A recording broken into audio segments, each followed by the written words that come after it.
Webby O'Neill channel, thanks for joining us for today's video. I've got to be honest, Reds, I'm a little bit deflated today. Thought we'd do a little bit of a post-match therapy video. It's our third loss in a row. I want some positivity out there from you guys and girls, so get it in the chat, give us all a lift, and we'll discuss some of them throughout the video. We will also discuss Solskjaer's interview that he'd done with The Athletic. We've got a few little snippets there that we want to discuss with you, and we want to get you involved, so stay tuned for that one. First of all, how are you feeling today after that result against Bayern Munich? Well, I went and watched the game again. Had to do it. Wanted to look at the main talking points. And to be honest with you, I've looked at it, and once again, we're seeing that over 90 minutes, players just aren't putting the effort in over the full 90 minutes. It's got to change. I just don't understand it, me. There's players there. I back Scott McTominay. He's one of the players I'm going to pull out. I back him. Good squad player. That's what I've been saying. But I'll tell you what, if he plays like that again, with his effort, with his running, I'll tell you, he won't get on that pitch again. And I'm someone who backs him. But the whole team has to take it.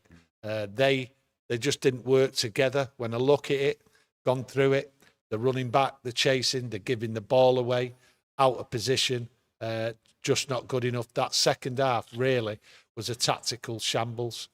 Yeah, we've been talking about Scott McTominay. I'm sure there's a few of yous out there as well who have seen the clips and the videos and social media around that 80-minute mark when Scott McTominay lost the ball to Upamecano and he went steamrolling through our midfield. Yeah. And people have highlighted Scott McTominay for not tracking back, and I totally agree with it. I'm not defending him at all because it was a disgrace. But you've also got to look at Pellistri, who I've been banging the drum for to start on that right-hand side and get more game time.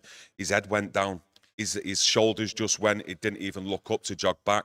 Casemiro, who was just on the right of centre as well, he was behind the ball, same sort of body language as well. And you can't just pinpoint one person, I don't think, in that game against Bayern Munich. I think it was a team collective as the game grew on in that second half where heads did drop.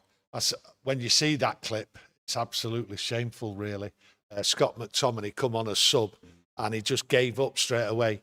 Lost control of the ball, gave it away, and didn't even chase back. Comments there on it is like the referee was just running faster than McTominay.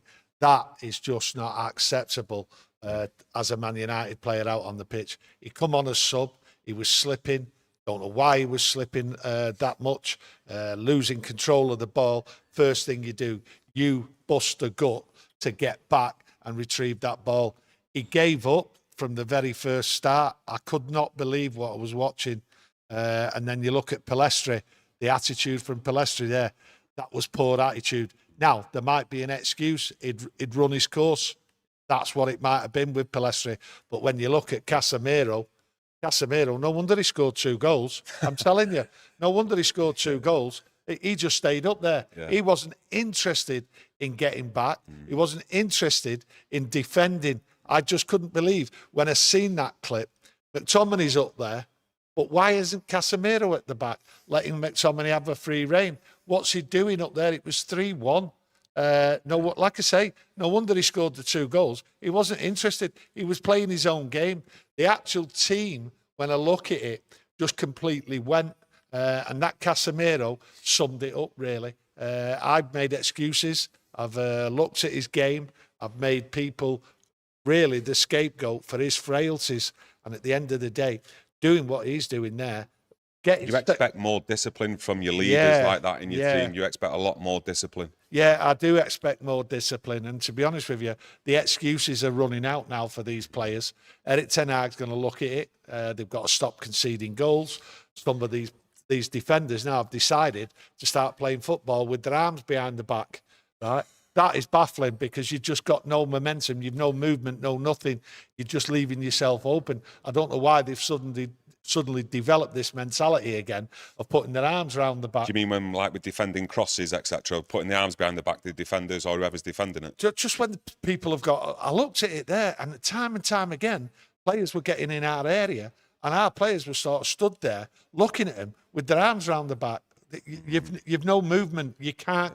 You should be going out to block and stop the shot, not put your arms around the back while they shoot. Do you know what I mean? And that, clearly one of the goals came from something like that, where a player had his arm behind the back. They're conceding too many goals. They're not working as a team. And when Casemiro departs from the job he's doing and decides to go up front and doesn't jog back. I mean, that's a disgrace. Well, is that a case of also when, you know, your midfielder who you're playing next to should also be communicating with you to know, well, Casemiro's going up top there, I better just drop back so there's a little bit of defensive cover there, because last year, Casemiro in that centre, you used to see him get high up the pitch, but you always see then one of the players drop in the middle to sort of like give that stability at the back as well, you know, so we could actually defend, you know, when the opposition counter-attacked. There is no defending. Yeah. When we go behind, it's like the defending goes out the window. I looked at the game again, like I said, and the shape just completely just went. And Casemiro doing what he did by being out of position and being up front just left the big gap there. So he was exposed, but he exposed himself. The players aren't working together, and it has to stop. Erik ten Hag can clearly see this. Yes, we've got injuries. We want players coming back. There's lots of players out and that. But I'll tell you something. The excuses for these players is over as far as I'm concerned, because once players come back now, these players, once they're out, I think will be out. I think Erik ten Hag can clearly see now what the problems are. You look at last year to this year, and it's just two different teams out there on the pitch. Yeah. But the effort and the work rate is clearly not there. Anyone what watches that game again, right, and studies it proper, the work rate is not there. The team spirit is not there. There's clearly things going on. We know there's things off the pitch. Now there's things on the pitch where the team aren't working together. Erik ten Hag's got a massive job here. I remember Webby the other day saying these players, some of them just might throw Erik ten Hag under the bus. And that yesterday in the second half, some of the approach to the game, these players are going to do that. Yeah, like you're saying there, throwing under the bus, we've seen it for many years now. And some of these players have got form for that who are still currently in this squad. And it does make you cringe a little bit, makes you wonder sometimes, like you say, when certain players start going rogue, start going out of the positions where they just lose the discipline and they start doing their own instructions or what they want to do instead of listening from the sidelines. So there's a little bit of that, but I'm not fully on that side of the line yet. I still think there's a lot more players in this squad than not who actually want to give it all for Erik ten Hag. And just at the moment, we're just going through a really, really bad patch.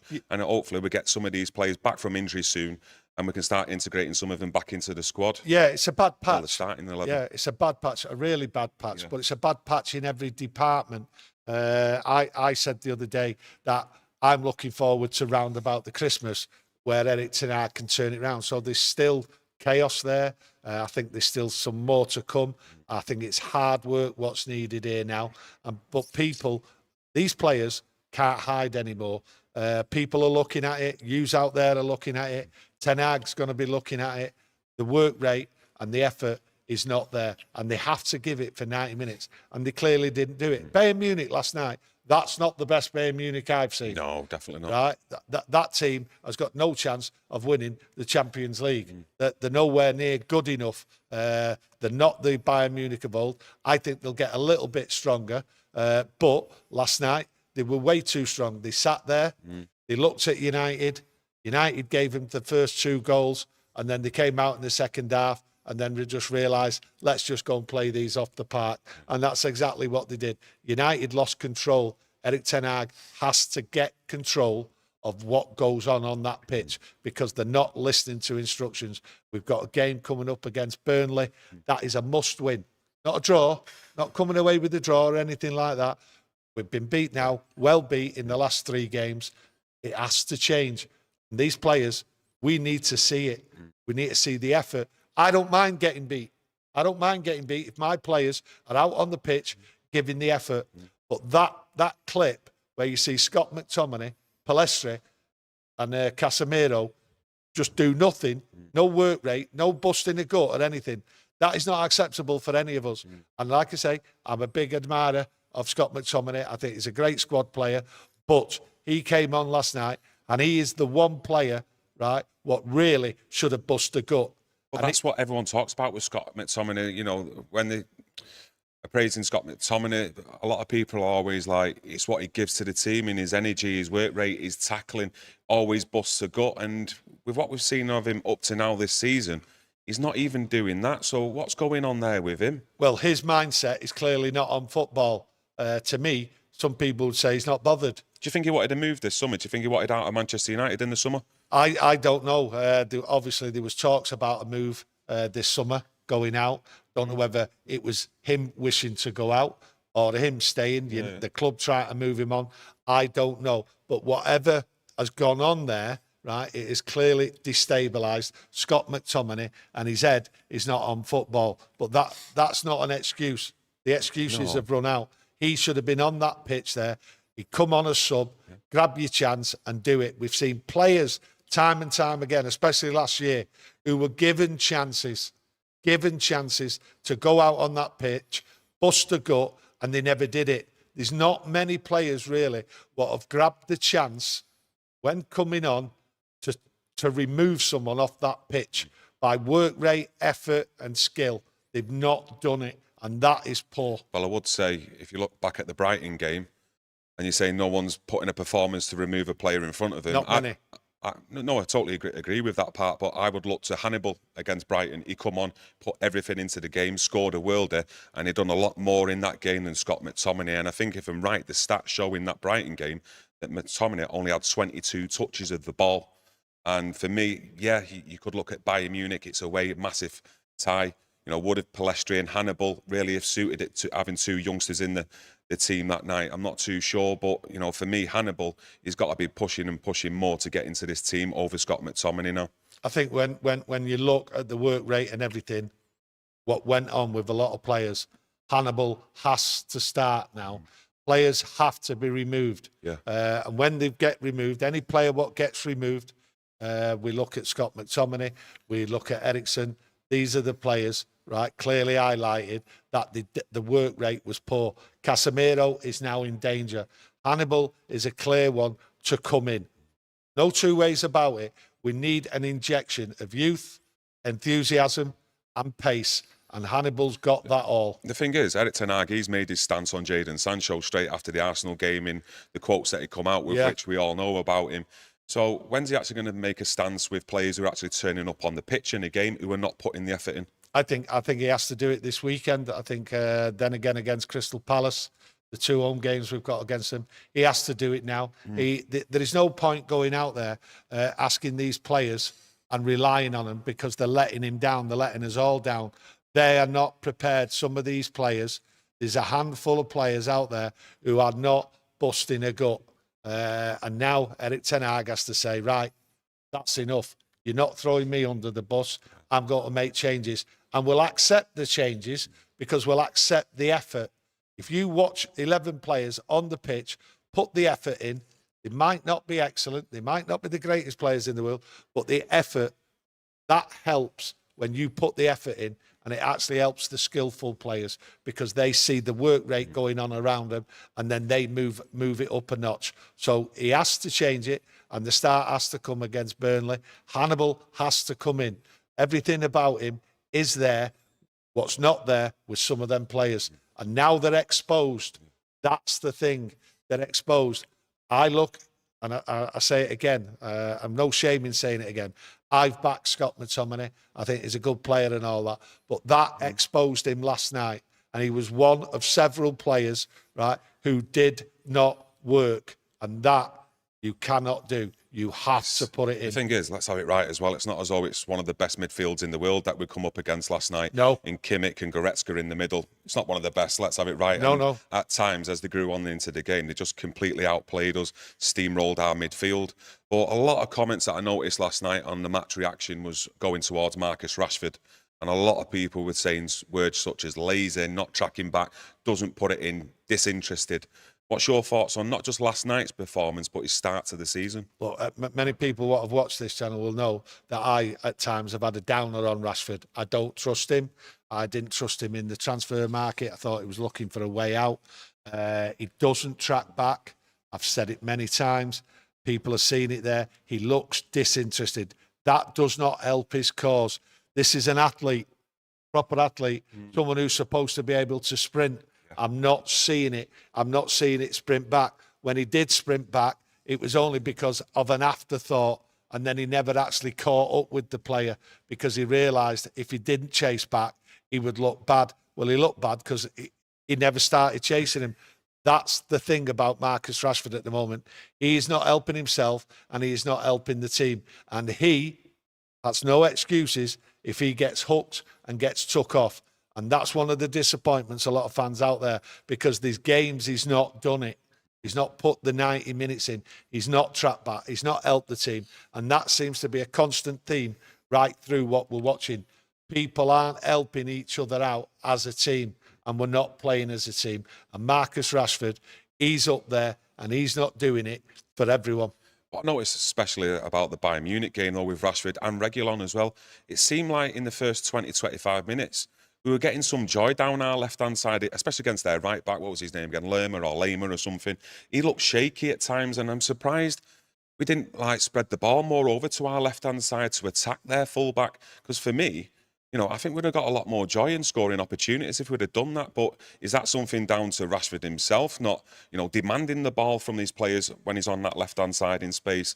Or is it a tactical thing? I'm not too sure. But I just thought if he was to get any joy, it was always going to come down our left-hand side. And you're seeing in the second half, after Hojlund scored, really, he sort of went in his shell a little bit. I thought Rashford, he didn't see much in the game. It was like he wasn't demanding the ball, stepping up and standing up. Yeah. He's one of the older heads in the dressing room, more experienced in this current dressing room, and you expect them to stand up and be counted and want the ball.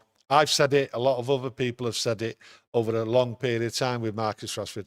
It seems that sometimes, and he gets the odd game where he gets the ball and then all he wants to do is go flying at the fullbacks and that. Yeah. But again, last night, he slowed the game down. The ball came to him and he stopped and then he looked to pass it back. That's not what we want from Marcus Rashford.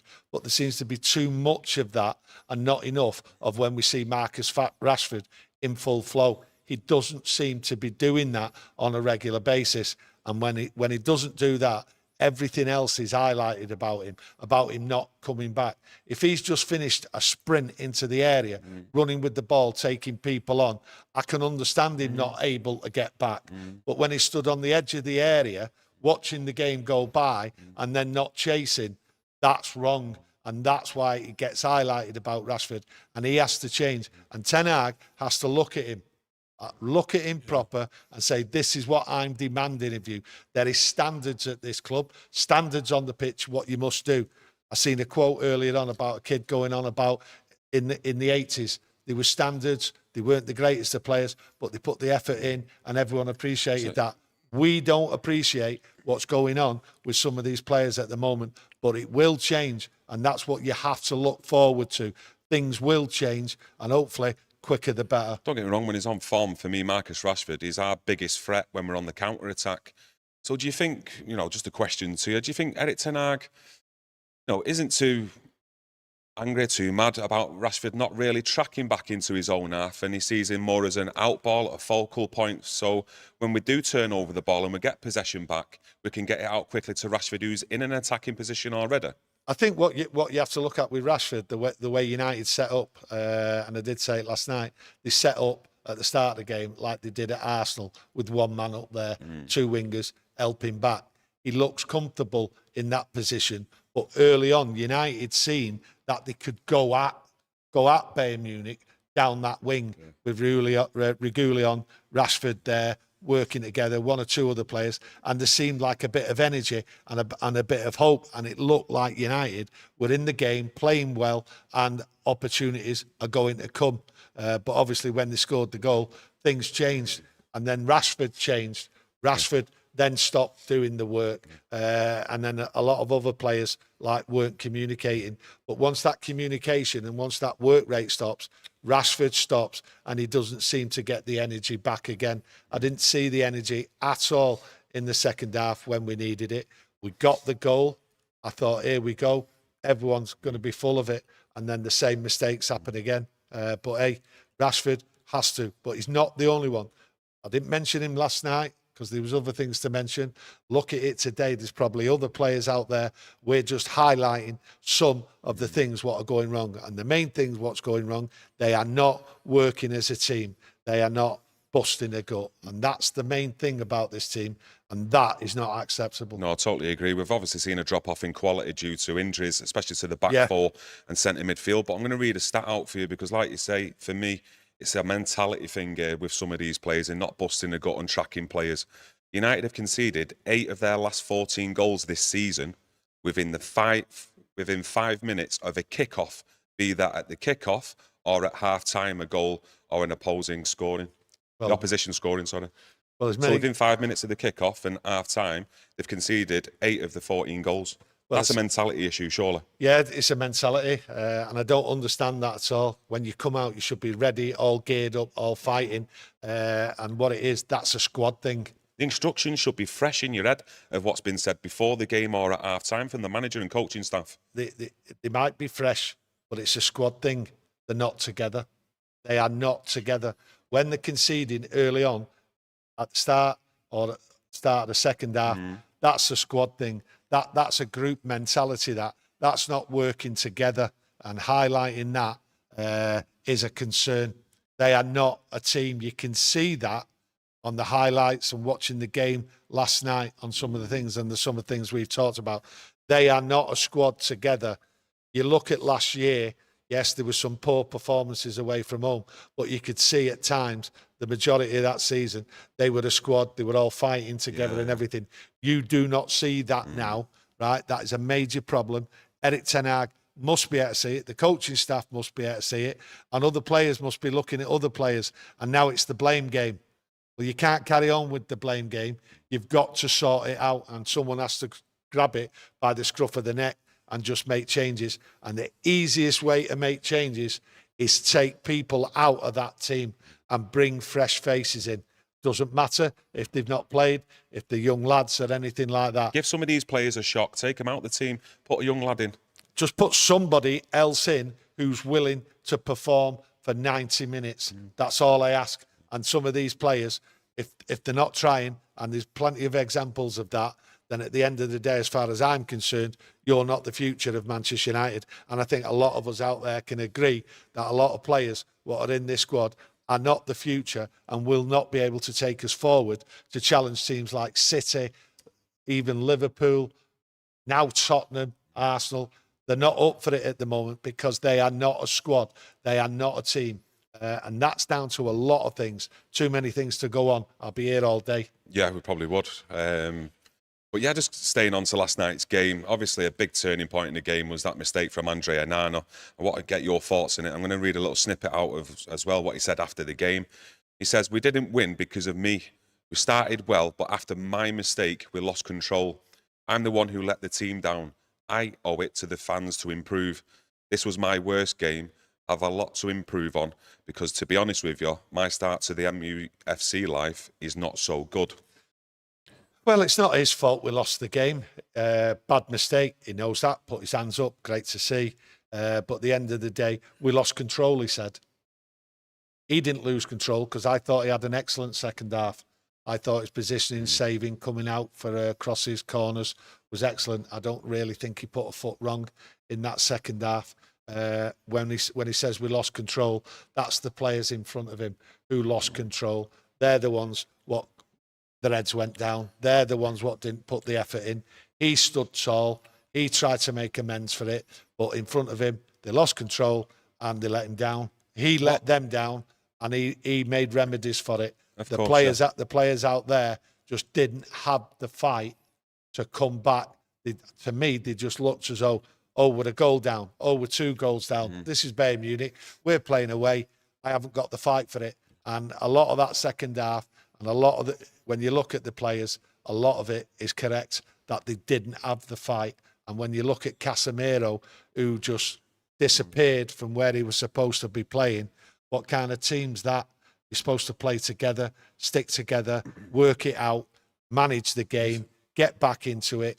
You don't have to rush into it. Casemiro just disappeared, and he scored 2 goals. But that's not the way it should be. I said 4-3 flat as Man United. They just run through us in the second half. That Bayern Munich team, let's have it right. I think you said it before. That's not one of the strongest Bayern Munich teams that we've seen over the last 10 to 20 years as well. You highlight the midfield there. it's not one of the best even in Europe in the top 3 or 5 midfield teams. That's what I think personally. Well, I did. With Kimmich and Goretzka in there. Listen, I didn't fear Bayern Munich before last night, and I don't think any team looking at that will fear Bayern Munich going forward. Any top side out there will not worry about Bayern Munich stopping them trying to achieve winning the Champions League. No chance of that. So very bright up front though with Leroy Sané, Musiala as well. Obviously they've got Harry Kane there as well, who will bang goals in. Yeah, but I look at Harry Kane. He didn't come into it until United just disappeared from playing possession football and everything. Yeah. He really didn't get a sniff until the second half. And then you look at Sané. Sané been at Bayern Munich. I don't think he's had a great career at Bayern Munich. In and out. And yesterday, second half, when United just collapsed from marking, running back, putting the effort in, Bayern Munich just like ghosted through us, and that suited Sané. So that, to me, is the reason why he had a good second half. One positive, though. Yes. Rasmus Hojlund got on the score sheet for Manchester United. First goal. Yeah. And also his first goal in the Champions League. Right going forward for you? Yeah, it's a monkey off his back. And for any striker to get the early goal, just to get a goal, so that monkey's off his back, bodes well going forward. So let's just hope. I thought he was running and chasing down was exceptional last night for a man what was up there, what was left to do the work alone. He didn't really get the service at times there. Players didn't look up. But Hojlund there, he's running, his enthusiasm, he was in the box exactly where he should be for the goal. So it bodes well for the future. That's what I see. But he needs help now, and he needs it double quick time. And that comes to Saturday against Burnley. So at the end of the day, United have got to back up the striker. United have got to improve. Certain positives there. Will it happen? Well, I have to see that on Saturday against Burnley, because if we don't, to be honest with you, I think this will go on, this malaise of what's going on the pitch will go on for a lot longer than I think. Yeah, I've been actually surprised by Reguilon, at left back. He actually he's on loan from Tottenham, and he actually looks like he actually wants to stay here at Manchester United. He wants to play for the football club, because he is giving it everything on the pitch in the last couple of games that I've seen. Yeah, he looked a little bit shaky in the second half towards the end, up against Coleman and Sané. There was no one helping him. No one helping him, tracking back on that left-hand side, but getting forward as well. Always a willing runner to create attacks and get involved as well. I think what it was, he was enjoying the freedom of attacking. He could see there was opportunities down where he was to go forward, to get involved in the game. I don't think he expected that at the start of the game, but the freedom for him to keep running down that wing was there. But in the end, the players just didn't work it out, and he just faded. But hey, it was a good performance. So let's hope he can put that in again. I've got to say as well, I thought it was good for the majority of the game as well, the combination between Dalot and Palestra. First games together this season and starting it in a Champions League away game to Bayern Munich. And they sort of like nullified the threat of Alphonso Davies the majority of the time as well, because once he gets into a stride, there's no stopping him. And I thought for large parts of the game, they've done pretty well against him as well. I just look at the first half, Palestra and Dalot. I thought that was their best period in the game. I think in the second half, I think it just all went to pot when they got the third goal. I don't think there was any really togetherness from players. And if you look at Palestra, he sort of gave up the running, he gave up the ghost, couldn't do it. I think he'd run his legs off, to be honest with you. Should have been brought off a little bit earlier. But the team work together faded as the game went on. It was individuals again trying to do something, trying to bring us back into the game without actually playing football as a team. And when you stop that, you lose it against opponents who are good enough to just get round you. Yeah, just going to dive into the chat. Danny Blackburn says, I remember some of the 80s sides, they had real character. Not the best United side, but Robson led that team and we battled. Maybe those players who were sulking, walking around, need to watch that team again. Yeah, I think they want to watch that team again. Character, that's correct, in the 80s and that. They had character, but what they did, they had pride. When they stepped out onto the pitch, they played as a team. They knew they weren't the greatest side. They just had to work hard, and that's exactly what they did.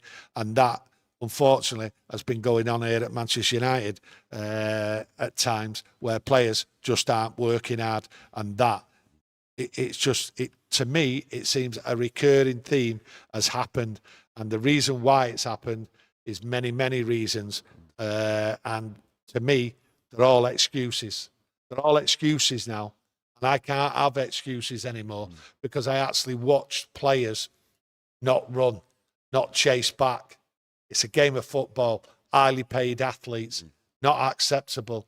So at the end of the day, these players have to be accountable, and the manager at some point has to start bringing them off and bringing new players in.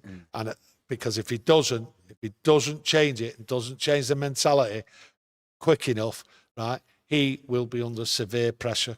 Yeah, don't get me wrong. You know, every time we do get beat, I'm absolutely deflated. I'm gutted, to be honest with you. But you can sort of like wipe your mouth when the opposing team's been better than you due to quality in their team.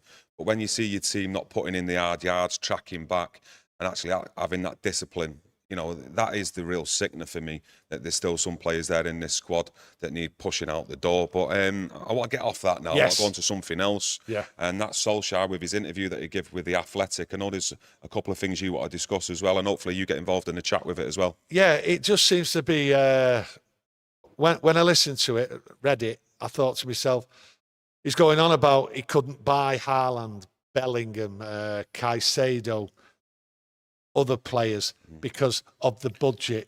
To me, I'm just thinking to myself, well, hang on a minute, you know, are you making excuses, trying to like deflect away from your inabilities in what you actually did? Because he had frailties, Solskjaer.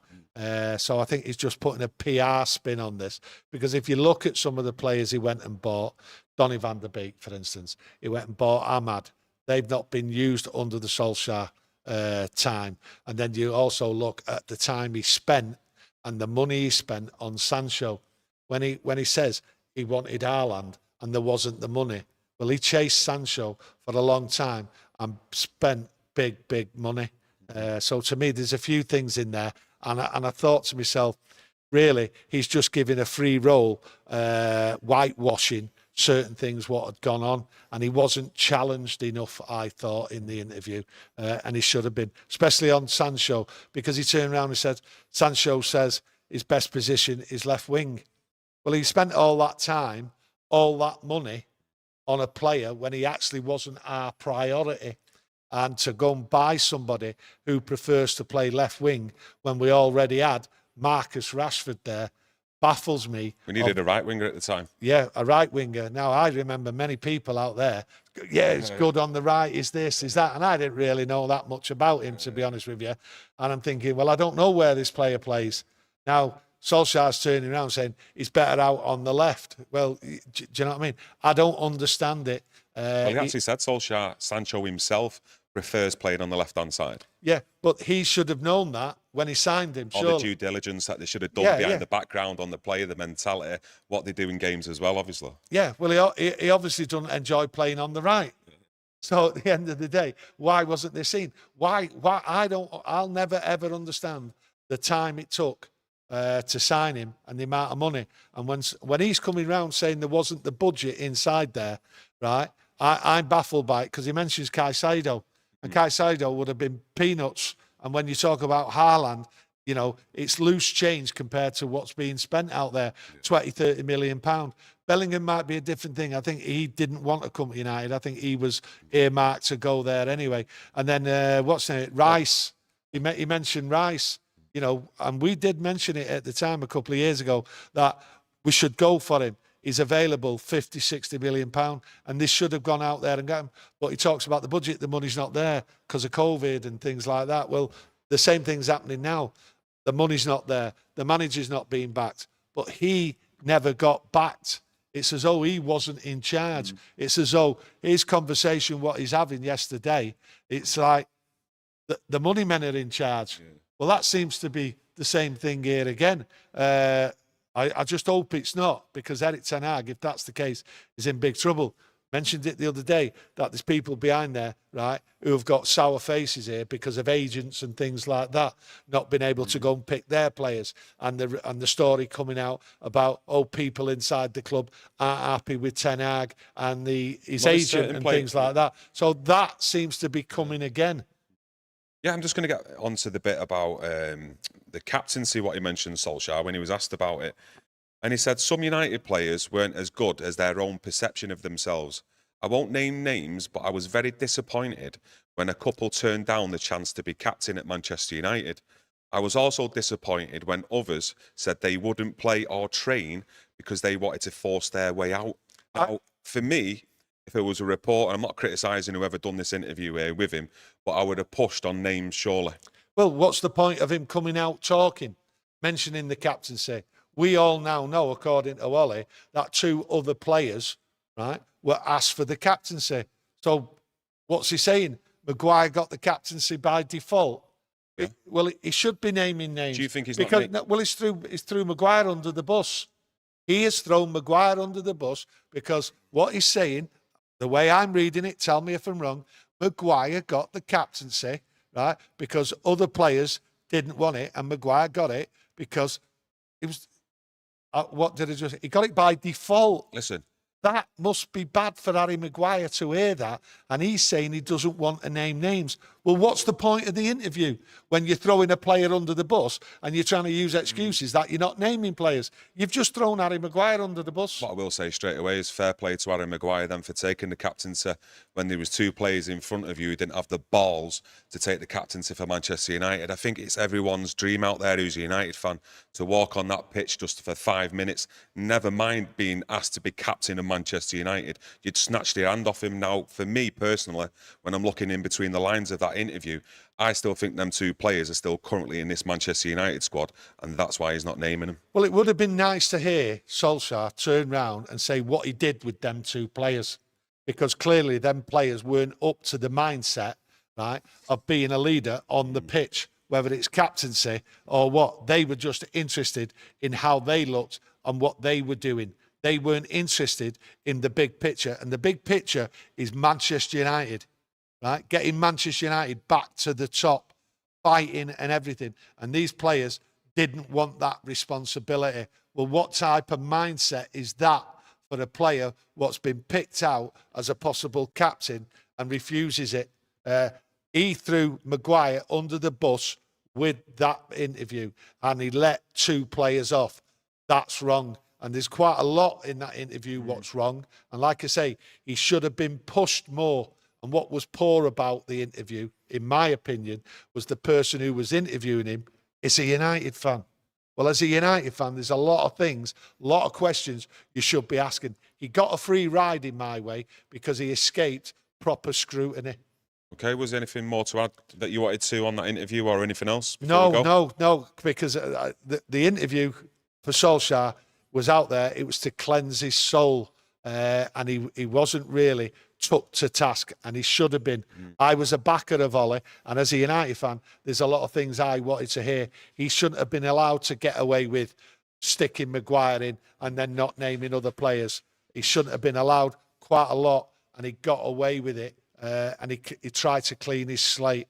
So to me, it was poor judgment, poor questioning from a Manchester United fan, because as I would have really gone at Solskjaer to ask straight in, I want to know this, I want to know that. United fans want to know this, know that. Now we're left in limbo wondering what it was all about, what was really going on in there. We haven't got a clue because he hasn't said and he wasn't asked. And the direct questions, digging right into what really was the problem, wasn't there. So we learned, as far as I'm concerned, we learned nothing.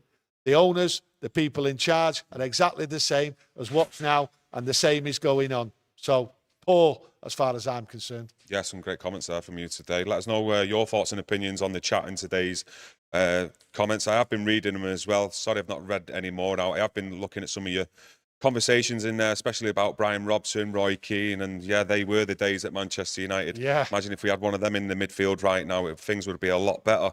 But yeah, if you've enjoyed the video, smash a like on it. If you've not subscribed as well, think about subscribing for future content.